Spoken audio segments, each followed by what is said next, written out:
नमस्कार प्रिय दर्शक बंधु मु अजय मिश्र स्वागत करुच्ची विधि विधान ओडिया चैनल पुणी एक नूतन अध्याय को दर्शक बंधु ब्राह्म मुहूर्त एपरी एक समय जो समय आपण सेजरे शोई करी हो कि सेजरे बसिक आपणकर इच्छा को मात्र 3 थर कहीदे आपणकर इच्छा संगे संगे पूर्ण हो जाए से इच्छा जहाँ भी हो कौन जिनिस पाइबापी हो कौन व्यक्ति को निज अधीन करायत करवा वशीकरण करवा हो कौन विवाह संबंधी हो संतान प्राप्ति हो धन दौलत गाड़ी कोठा आपणकर जेकोसी भी इच्छा हो आपण यही ब्राह्म मुहूर्त आपणकर इच्छा को 3 थर कहीदे आपणकर इच्छा संगे संगे पूर्ण हो भिडियोटी संबंध संपूर्ण जानापी भिडियोटी को शेष पर्यंत निश्चय देखूँ ता पूर्व कही रखी कि दर्शक बंधु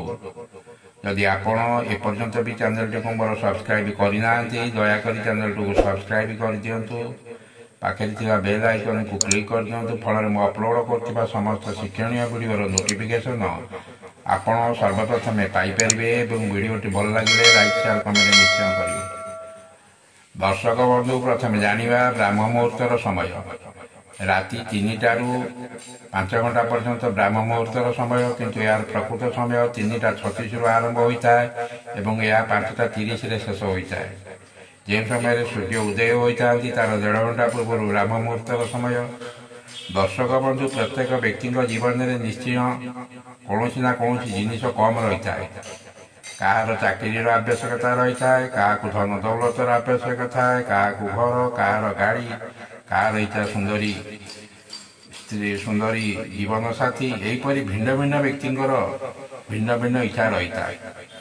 कई आध्यात्मिक दिगरे बढ़ियापी इच्छा करी ब्राह्म मुहूर्त एपरी एक समय जो समय परिवेश थाए संपूर्ण आध्यात्मिक चारिपटे दैवी शक्ति विचरण करपरी एक समय जो समय वातावरण रही है संपूर्ण सकारात्मक देवादेवी विचरण कर प्रकोष्ठ समय यही ब्राह्म मुहूर्त आजिकल समय एपरी भाव में बदली जाइए पिलाठार वयस्क पर्यंत डेरी राति पर्यंत किए टीवी किए कंप्यूटर किए पुणी मोबाइल रे व्यस्त फल डेरी शोबार अभ्यास और डेरी उठार अभ्यास यह आम मानव समाज को ध्वंस आड़ को निश्चय टाणी ने कारण इंग्लीश गोटे कथा अच्छी early to bed and early to rise to makes a man healthy and wise शीघ्र शोवा शीघ्र उठा निश्चय स्वास्थ्य पक्षे केते हितकर यह आम पूर्वज वंशधर माने अधिक जानी जदिव से शिक्षित नथिले किंतु आज आम बहु उच्च शिक्षित हो जीवन चर्या एपरी भाव भूल कर चलीचु जिते संख्यक मेडिकल खोलने पाद पकड़ जगह मिलूना तेज से जाऊना कहीं ब्राह्म मुहूर्त अर्थात 3:36 रु 5:30 पर्यंत यही समय 24 घंटा मध्य एक अमृतमय समय यही समय स्वर्गर अमृतर वर्षा होता है चारिपटे दैवी शक्ति विचरण हो यही समय उठी विचरण कर व्यक्ति निजे एक दैवी शक्ति अनुभव निश्चय पाई था यही समय अध्ययन कले सबकि गोटे थरक मन रही जाए यही समय भजन कीर्तन ध्यान योग व्यायाम आपड़ जहाँ करूँ सबुति 100% सफलता पाई था। कौन स्थान को यात्रा कर समय यात्रा कले केबी भी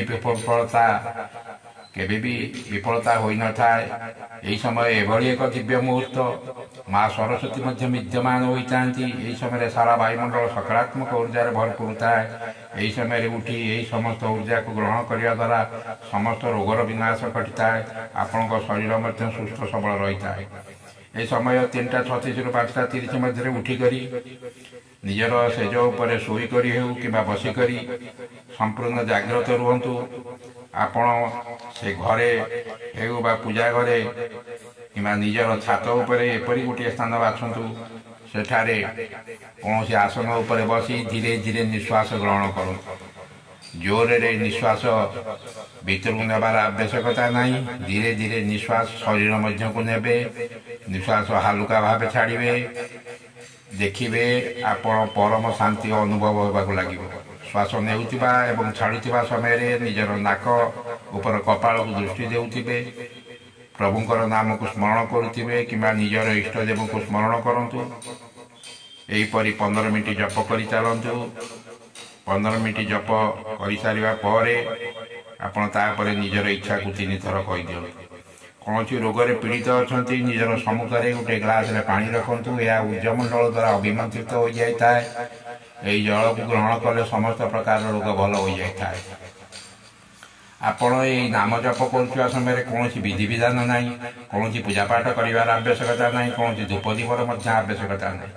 ଆପଣ ଏହାକୁ ନିଜ ସେଜ ଉପରେ ବସି ମଧ୍ୟ କରିପାରିବେ। ଆପଣଙ୍କୁ ଯେଉଁଠି ସୁବିଧା ହେଉଛି ଆପଣ ଏହାକୁ ଜାଗାଟିଏ ସିଲେକ୍ଟ ବା ବାଛି ନିଅନ୍ତୁ। ଏହି ନାମକୁ ଜପ କରିବା ପୂର୍ବରୁ ଆପଣ ସିଲେକ୍ଟ କରି ନିଅନ୍ତୁ ଆପଣ କେଉଁ ନାମକୁ ଜପ କରିବେ। ବିଶେଷ କରି ରାମ ନାମ ଜପ କରନ୍ତୁ, ରାଧାକୃଷ୍ଣ ଆପଣ ରାମ ନାମ ଜପ କରନ୍ତୁ, ରାଧାକୃଷ୍ଣ ନାମ ଜପ କରନ୍ତୁ, ହରେ କୃଷ୍ଣ ହରେ ରାମ ଜପ କରନ୍ତୁ। ଆପଣଙ୍କର ଇଚ୍ଛା। ବିଶେଷ କରି ରାମ ନାମ ଜପ କରିବାରେ ଅଧିକ ସଫଳତା ମିଳିଥାଏ। ପ୍ରଥମେ 15 ମିନିଟ୍ ବସିକରି ଆପଣ ଜପ ଆପଣ ଯେତେବେଳେ ନିଶ୍ୱାସ ଗ୍ରହଣ କରିବେ ଏବଂ ନିଶ୍ୱାସ ଛାଡ଼ିବେ, ତାପରେ ଆପଣଙ୍କର ଇଚ୍ଛାକୁ 15 ମିନିଟ୍ ଏହା କରିସାରିବା ପରେ ଆପଣଙ୍କର ଇଚ୍ଛାକୁ 3 ଥର କହିଦେବେ।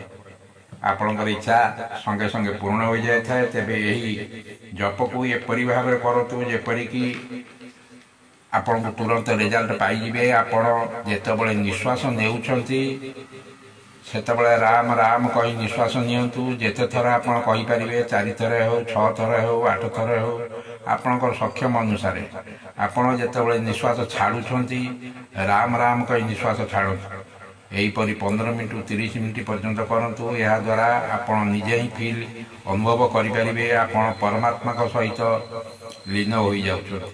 ତାପରେ ନିଶ୍ୱାସ ଶରୀର ମଧ୍ୟକୁ ଥରେ ଆପଣଙ୍କର ଇଚ୍ଛାକୁ କୁହନ୍ତୁ 15 ମିନିଟ୍ ପରେ। ତାପରେ ଆପଣ ଯେତେବେଳେ ନିଶ୍ୱାସ ନେବେ ଶରୀର ମଧ୍ୟକୁ ଆପଣଙ୍କର ଇଚ୍ଛାକୁ ଗୋଟେ ଥର କୁହନ୍ତୁ ଏବଂ ନିଶ୍ୱାସ ଛାଡ଼ନ୍ତୁ। ପୁନର୍ବାର ନିଶ୍ୱାସ ନେବେ, ଆପଣଙ୍କର ଇଚ୍ଛାକୁ 2ୟ ଥର କହିବେ ଏବଂ ନିଶ୍ୱାସ ଛାଡ଼ିବେ। 3ୟ ଥର ନିଶ୍ୱାସ ନେବେ, ଆପଣଙ୍କର ଇଚ୍ଛାକୁ କହିବେ, ତାପରେ ନିଶ୍ୱାସ ଛାଡ଼ିବେ। ଏହାଦ୍ୱାରା ଆପଣଙ୍କର ଇଚ୍ଛା ସିଧା ପରମାତ୍ମାଙ୍କ ପାଖରେ ପହଞ୍ଚି ଯାଇଥାଏ ଏବଂ ଆପଣଙ୍କର ଇଚ୍ଛା ସଙ୍ଗେ ସଙ୍ଗେ ପୂର୍ଣ୍ଣ ହୋଇଯାଇଥାଏ। ଆପଣଙ୍କର ଏହି ଉପାୟଟିକୁ ଆପଣ 21 ଦିନ ପର୍ଯ୍ୟନ୍ତ ଚାଲୁ ରଖନ୍ତୁ। କେତେକ କ୍ଷେତ୍ରରେ ମଧ୍ୟ ଗୋଟିଏ ଦିନରେ ଇଚ୍ଛା ପୂର୍ଣ୍ଣ ହୋଇଯାଇଥାଏ। ଯଦି ଆପଣଙ୍କର ଇଚ୍ଛା ବହୁତ ଲମ୍ବା ଥାଏ ଆପଣ ପ୍ରତିଦିନ ଜପର ସମୟ 15 ମିନିଟ୍ରୁ 30 ମିନିଟ୍ ବଢ଼ାନ୍ତୁ ଏବଂ ଏହାକୁ 21 ଦିନ ପର୍ଯ୍ୟନ୍ତ ଚାଲୁ ରଖନ୍ତୁ। ଦେଖିବେ ଏପରି କିଛି ଅସମ୍ଭବ ଇଚ୍ଛା ଆପଣଙ୍କର ନାହିଁ ଯାହା ପୂର୍ଣ୍ଣ ହୋଇନଯିବ। ଦର୍ଶକ ବନ୍ଧୁ, ଯଦି ଆପଣଙ୍କୁ ଏହି ଭିଡ଼ିଓଟି ଭଲ ଲାଗିଥାଏ କମେଣ୍ଟ ବକ୍ସରେ ଲେଖିଦିଅନ୍ତୁ। ରାମ ରାମ। ରହୁଛି। ଧନ୍ୟବାଦ। ନମସ୍କାର।